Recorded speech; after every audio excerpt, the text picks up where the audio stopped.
Trainee IPS Uday Krishna Reddy Telangana హైకోర్టును ఆశ్రయించారు. Attapur police స్టేషన్లో తనపై తోటి మహిళా ట్రైనీ ఐపీఎస్ పెట్టిన కేసు తప్పుడు ఆరోపణలతో నమోదైందని ఎఫ్ఐఆర్ను కొట్టేయాలని కోరుతూ పిటిషన్ను దాఖలు చేశారు. ఈ పిటిషన్పై జస్టిస్ జె శ్రీనివాసరావు ధర్మాసనం ఇవాళ విచారణ చేపట్టనుంది. పిటిషన్లో పలు అంశాలను ప్రస్తావించారు Uday Krishna Reddy.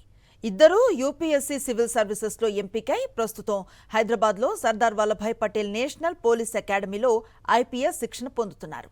ముసోరిలో national academy of అడ్మినిస్ట్రేషన్లో శిక్షణ సమయంలో ఇద్దరి మధ్య ప్రేమ ఏర్పడింది. శిక్షణ పూర్తయిన తర్వాత వివాహం చేసుకోవాలని నిర్ణయించుకున్నామని, అయితే తనకు మరో మహిళతో సంబంధం ఉందని అనుమానించి తరచూ ఆమె గొడవ పడేదని పిటిషన్లో పేర్కొన్నారు.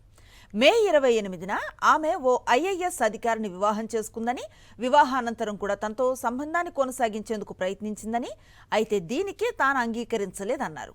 ఫిర్యాదు చేసిన ఆ మహిళ భర్త కూడా అనుమానాన్ని వ్యక్తం చేయడంతో ప్రేమకు సంబంధించిన వీడియోను అతనికి పంపానని, ఆ వీడియో చూసిన తర్వాత వారిద్దరి మధ్య విభేదాలు తలెత్తాయన్నారు. ఆ కోపంతోనే తనపై క్రిమినల్ కేసు నమోదు చేయించారని పిటిషన్లో పేర్కొన్నారు కృష్ణారెడ్డి. మరిన్ని అప్డేట్స్ కోసం ఛానల్ ను సబ్స్క్రైబ్ చేయండి. నోటిఫికేషన్స్ కోసం బెల్ ఐకాన్ పై క్లిక్ చేయండి.